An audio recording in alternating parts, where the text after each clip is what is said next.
So this is what we have currently from the previous session. We have a stateful widget, and then we know that by default, the stateful widget counts with majorly two classes, this one, and then this second one extends the top one, right? Now, in this second one, we have this place on top of the build. This is the build function, and on top of it, we have a dispose. We explain the importance of that dispose uh, function that we need to override, and also we have a controller in the field, right? In this particular section side of it, we have a controller, and then we are disposing that controller. We explain all this. Now, we go back to the build function. In the build function, we are seeing an app bar, which is this top one, and then an app bar, we build some stuff like we close it. That's why it's looking like this. We have closed it using the arrow. And now inside the body, we have a padding, and inside it we have um column. Inside the column, we are centering every items in that column. That's why everything is in the middle here. So the column is like this vertical arrangement, and then we are just centering everything. Okay, and then the children so far, the first one is a text field here, which is this text field, and then an elevator button, which is this get password. We close all of them to be able to read. Now today we are going to continue working on the text field. Right, so we go to the text field side. Inside the text field, we have the obscure true because we are working with password. The character default you set the keyboard type is number. The maximum length is 5, and the controller is this one. Right, now inside we have the decoration. Decorations are the various boundary things that we let's have a look at it again. Right, so inside the decoration we have the error border decoration, we have a enable border decoration, and a focus border decoration. So inside the decoration, you have the label text, which is enter your password, hint text, and then error text is now. Right now, error text is now. If you pass a message here, then the red will take over. Okay, let's close this. Now, when someone is entering something into the field, what we want to achieve is that, let's say you are required to enter 5 pins, but when you are entering and it's not yet 5, that's an error state, right? So until your number of digits reaches 5, until your number of digits reaches 5, the entire this thing will be showing error, right? When it is 5, then it comes back to the default accepted form, accepted color, right? So if I enter, for example, when we are recording 5 digits, if I enter 3 2 right now, I'm not up to the 5 digits. So someone may say, okay, there's no message, there's no information yet, right? Until you reach the 5 digits, right? But if you enter 3, we want this border to be red. We want an error message to be showing me that it's red. You need to reach 5. You need to reach 5 until you reach the 5 digits before we can accept whatever value that you have here. Um, Basically, okay.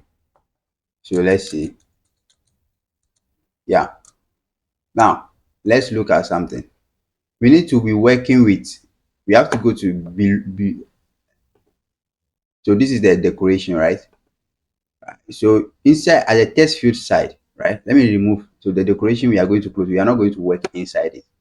We'll close it.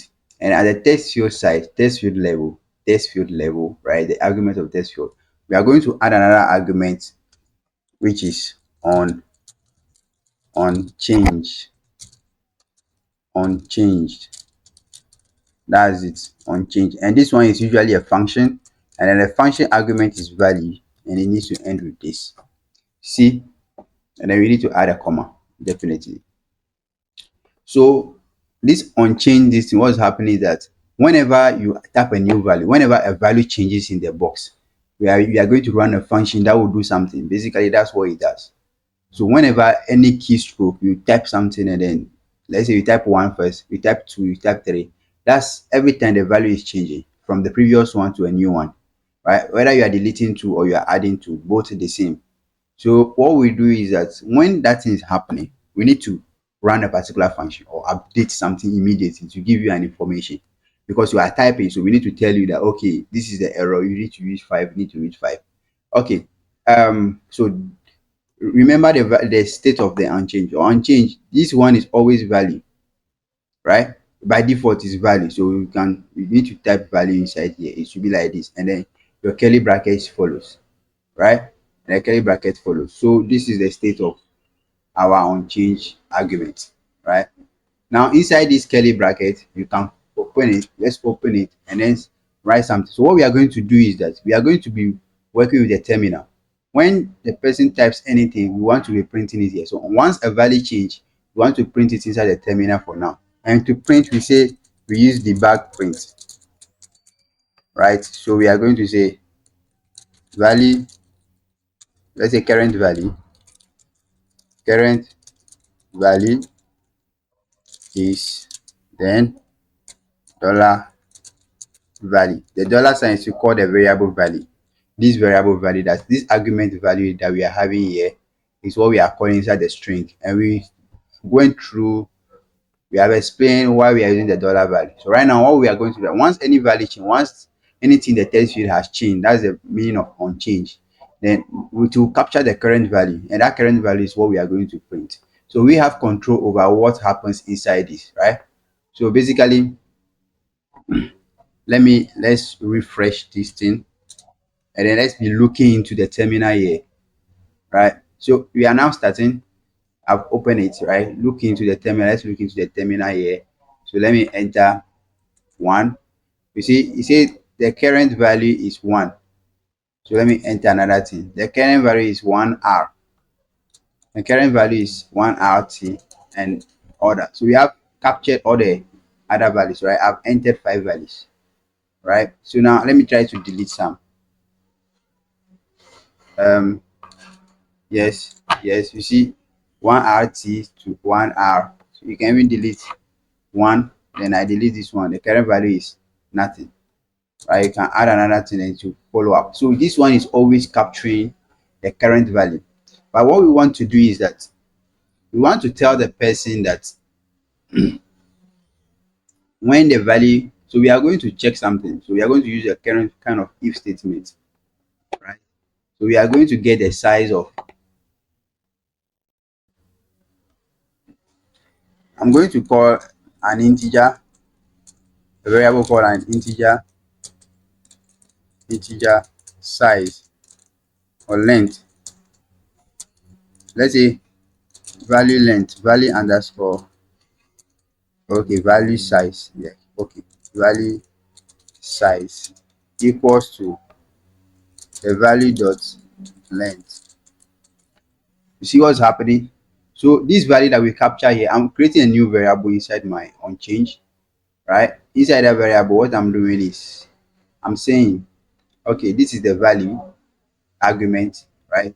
Take the length of that value and put it inside the inside value size for me. Put it inside there for me. Now, when I'm done, so I need to check if if the value size is less than 5, we are going to print something. Print, no, debug print. You don't use print. Debug print. We said um the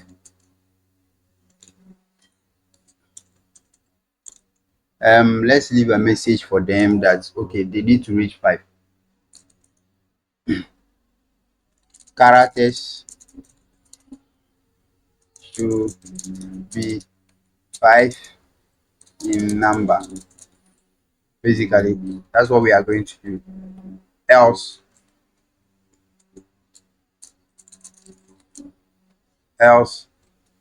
if it's like match, we said debug print. We just say well done. So well done, basically well done message, right? So that's what's going to happen at every point in time. We are going to take the value that's the current value that will be in the password, right? And we are going to say this is the value length. And if we take the size, the size will captured here, and we check if that size is less than 5. If it is less than 5, we say, oh, character should be number of, so the person will still be typing, right?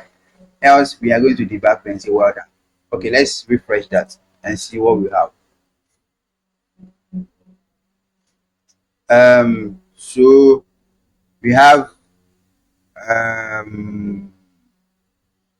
enter 1 here. So it says character should be 5 in number. You see, that's what shows, right? So let's continue.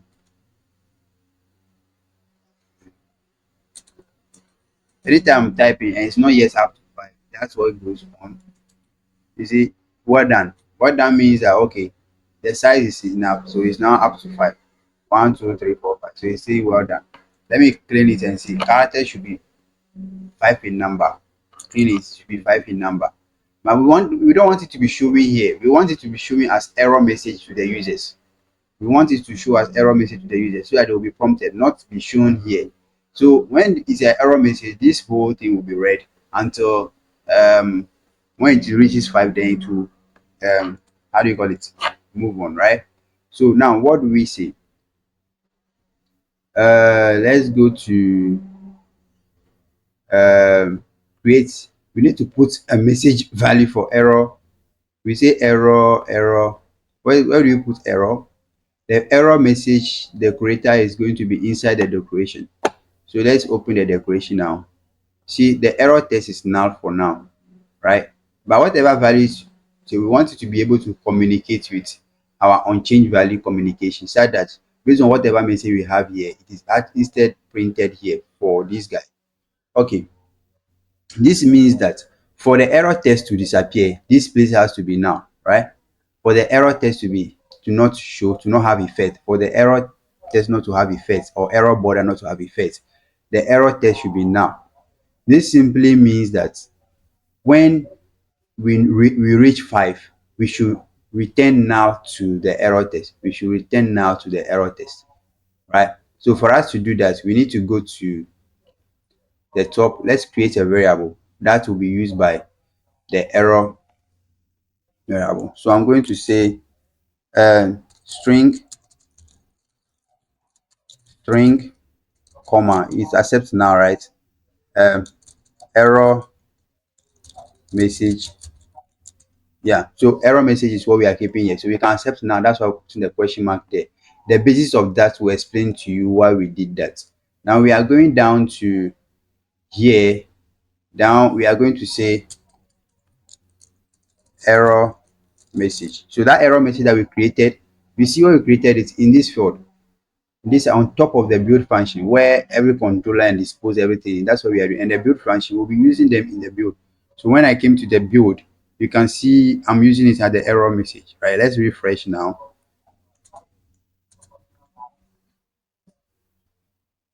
Yeah, everything is green because right now error message is now. We haven't entered anything there.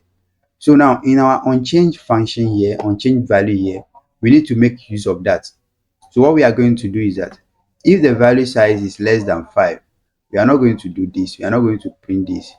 We are instead going to say error error message is equal to the say characters should be 5 in number. So we are updating the error message, right? Now else, so if it matches, what are we going to say? Error message, we need to release it, so we are going to error message equal to now. We are going to null it so that the error text, when it is now, when the error text is now, it will release the keyboard color for us back to the default one, right? So if it is not, we are going to print a message there. But then if everything works, then we are going to make it now so that it can release the thing for us. So let's see that in action. There is something we need to do, but then let's see how this thing will come into play. Let's run this. So I'm starting. So I'm currently, I open it, right? So enter this. Nothing is showing. The error message is now coming. Nothing is showing. I'm entering. Nothing is showing. Why so? Why is this so? we need to know that we are in the stateful widget, and then whenever we are updating something that is here, so we have something. We started with now, right? Started with now, and we want to be seeing the effect immediately. Right now, this value is here. This value is currently here. It is updating, but we cannot see it. But if you are in the build and then you want to be um, updating something that is a value or data variable that is actually outside over here, aside controllers or your own variable that will be constantly updating, we have to remember that we need to use the set state, right? So what you need to do is that you needed to put this thing into set state, this one, right? And inside it, that's when we will keep the error message value. I'm going to take it and paste it here inside the set state. The same thing will apply here. We are going to take this one, set state, this one, and then I'll paste it inside. All right, let's go again. Let's restart everything. Now, let me open it, start typing. You see what happens? The error message is having um something written inside saying, yeah, now it's up to, so it's, let me clean it again, right? Let me do this. You see it's W, it's not yet up to 5. So but when it's up to 5, you see that it goes back to the focus mode, no error. But then let's work with the error outline border. What happened?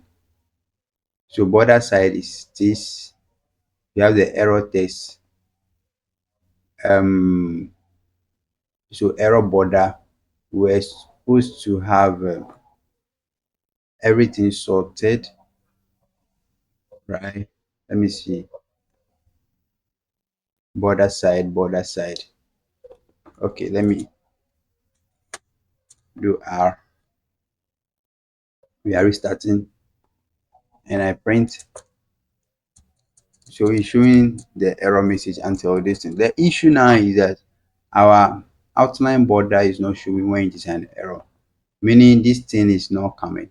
This particular one, border side, we are setting the color to red and we are giving this, but the default error once instead is coming. So error border, whenever we update, we need to make sure that this color instead, this color, this error border one instead show bar. It's showing a default one. We'll look into that and they will come up with. All right. So now if we type, oh no, if we type inside here, we can see until we reach the maximum. Until we reach the maximum, then like it will be showing us error. To be showing us error. Now at the maximum, when the thing is now 5, right? So this is what's happening here. Error message will be null at that moment. Else it will be this guy. It will be this guy, right? So basically that's how you make sure you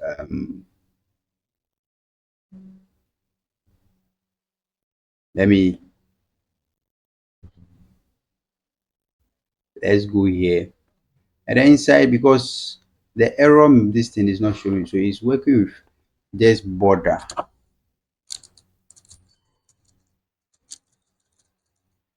right?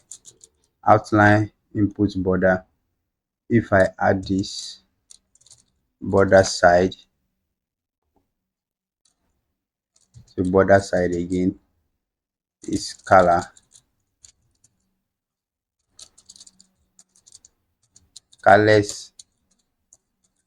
dot red. I want to check something. Width is 3.0. That's the one that we are using. Okay, let's restart. It is going to a default. So this one is showing, right? The error border, outline border is not coming, it's not taking priority, but it's taking, this guy is, the border is just taking over, right? So normal border rather be working with the error. but the error border itself is not coming because of the current changes that we are adding, right? So we don't, this one basically doesn't work for our situation. So for errors, right? For errors, let's instead be using the border, right? The default border will be for error, right? Then enable border be as is the starting, and the focus border is for um where does it end? The focus border is there, right? We haven't opened it. So let me close this one to enable border. Let me close it. Now we get back to the error outline border. So we set it to color red, right? So now let me restart everything.